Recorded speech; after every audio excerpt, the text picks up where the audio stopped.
Guys, welcome back. Chris Rod, Sun City Lawn Care here in West Texas.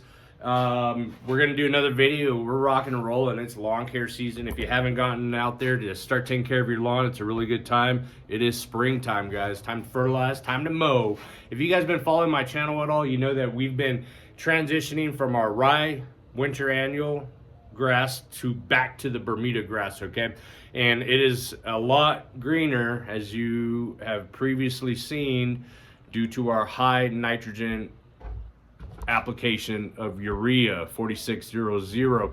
So today's video is actually not necessarily about that transition or what we've been doing, but it's actually about a weed issue that I have in our backyard. And again, if you guys have been following the channel, you know that I did not spray pre-emergent this year, which is part of the problem. There's a reason why I didn't spray pre-emergent, okay? But let's address this weed issue real quick. I need to talk to you. I need to show you guys this, because if you're not applying pre-emergent, or maybe you have applied pre-emergent, you may be experiencing some unidentifiable weeds in your very own lawn. Or maybe you can identify them and you need to treat them accordingly. Now is a really good opportunity to start treating your lawn for weeds. And we have a problem inside my very own backyard. Other than all these damaged spots from the dog pee that killed off the ryegrass, which I'm going to zoom in and I'm going to show you the Bermuda that's already bouncing back from it. It's such an alpha grass, it does that, even for dog pee spots. But let's go show you real quick, up close and personal, what we're dealing with. All right, guys, so let's get down in here and nice and deep like. Sorry. What we got here is our Bermuda turf, okay? This is all the hybrid Bermuda that's coming back nice and strong. Then we pan over and then we get this guy right here. You see this? Your typical DIY, your homeowner is going to call this crabgrass. Almost everybody and their mother is going to assume they've got a crabgrass issue. And when we get down here and we start looking, we see a lot more of it right here. Look at all this. Do you see this really thick blade looking stuff? Bermuda weed. All right, so this is some of that weed that I'm talking about, all right? And it's not the ryegrass. And the identifier is that it's got this center right here in the middle, and then it kind of fans out very similar like crabgrass. Here's another example. And look at this guy just standing up right here. Look at this. This stalk is not Bermuda, it's not ryegrass, okay? This is what we're looking to identify right here. And when you get this kind of ugly looking stuff in your yard, you can't help but wonder what it is, and we're quick to assume that it's our grass, or maybe we know it's a weed, okay? And so we need to pinpoint this. A lot of times the way that we identify weeds is through the actual seed head that's produced, okay? There's various types of seed heads out there depending on the grass type or the weed type that help us identify this stuff. But all of this stuff is on Google, by the way, if you ever need the help or looking to quickly identify something. But if we zoom in here, what we're looking at is the connection of this grass, this leafy grass blade next to this stem right here. And right in here is what's called an auricle, not the auricle. So is this the same oracle that made the prophecy? Yeah. But there's an auricle there that wraps around this secondary blade of grass here, or blade of weed, that helps me identify this, okay? So the problem that we have is it's quack. That's right, I said quack. Quack-grass. It is a broadleaf weed type that is actually rhizonomous. Okay, this is a huge problem, and it has infested my yard. All this really bushy green stuff everywhere, this is quack-grass, okay? It looks just like crabgrass. The way that we identify it again is that auricle that's up there, the fact that it fans out, and the center of it. If this was crabgrass, and the way that you identify crabgrass in your yard is it's going to have a purple center. If it was goosegrass, it would have a white center. This has neither. So I gotta, do some more digging, right? And I've already done all that, and just through knowledge, this oracle here is my key indicator. Usually there's some white fibers, some hairs that are on there too that help further identify this, but quack-grass is not what I quack and want in my lawn. All right, guys, so getting back to this quack-grass that we have, I have a couple pieces that I dug out. It does grow like crabgrass, which is why it's commonly misidentified. But if you get down to the center, you can identify these weeds a little bit more in depth. So it does grow flat, it does fan out, but here's the catch, okay? And here's why it's such a problem in my Bermuda lawn, okay? It's a freaking allelopathic weed type, okay? Allopathy, in other words, it's Greek. What it means is that it's got a hormone or a chemical inside of it that inhibits the growth of other grass types. So that's a problem, because we don't want our Bermuda to be inhibited by anything. If anything, we want the Bermuda to take over everything. So this quack-grass, just like ryegrass, they're both allelopathic grass or weed types inside of a Bermuda lawn that can inhibit the growth of Bermuda grass, okay? So how do we fix this, okay? There's not a selective herbicide, but I'm going to elaborate. I'm going to further this. It's stated that there's not a selective herbicide on the market that kills quack-grass, okay? Kills it. There is non-selective, meaning there's glyphosate, Roundup.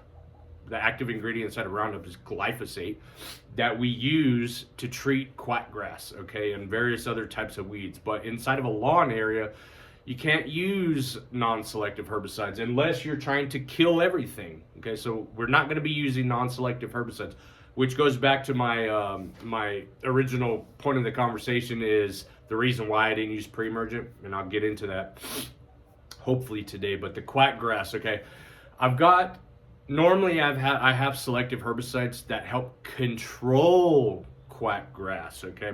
And the reason why I normally don't see it every year is because I typically spray out my ryegrass when I'm transitioning back to Bermuda. I typically spray out, I do a blanket spray of the ryegrass. And the products I use, which are Celsius, and I've used Katana before, and then Certainty I've used before. All three of those particular selective herbicides control quack-grass, which is why I never see it.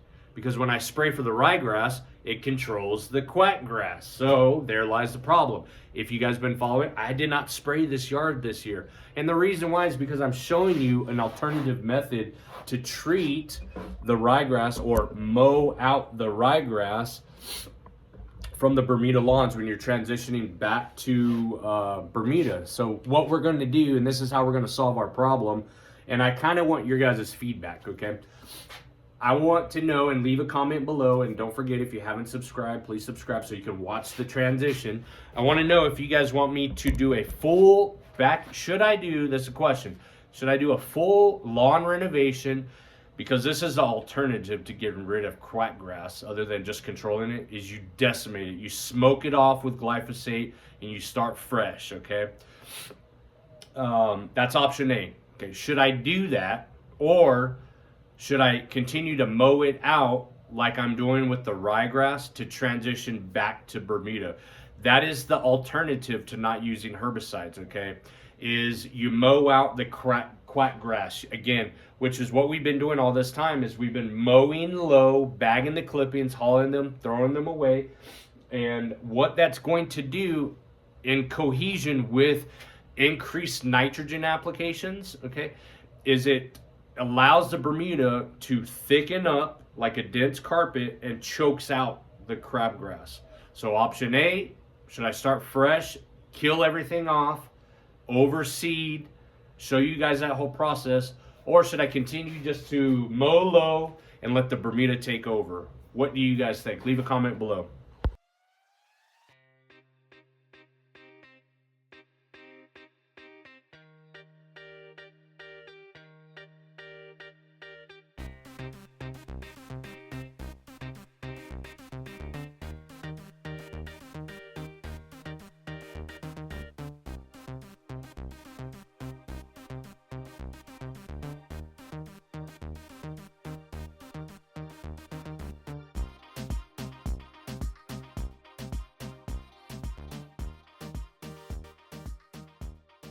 let's dive deeper into this whole freaking quackgrass issue, okay?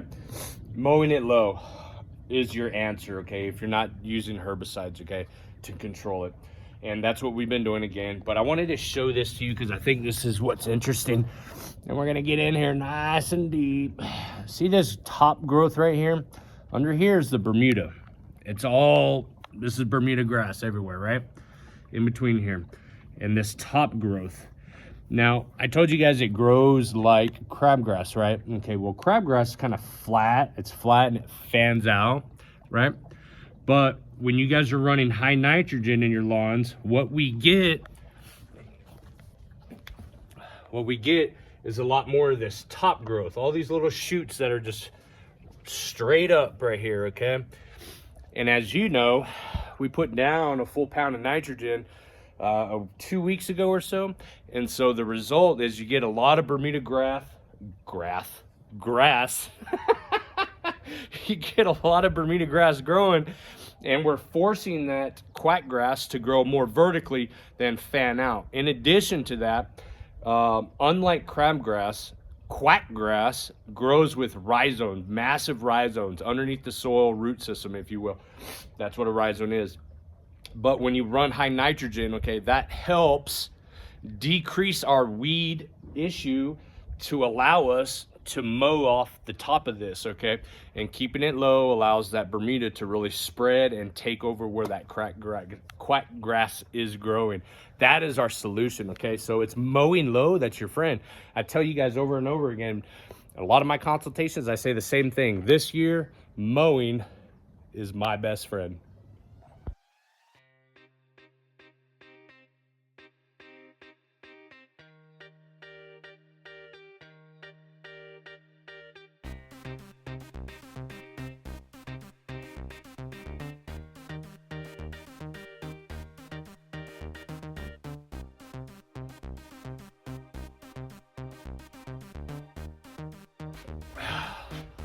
All right, guys, that's it for today.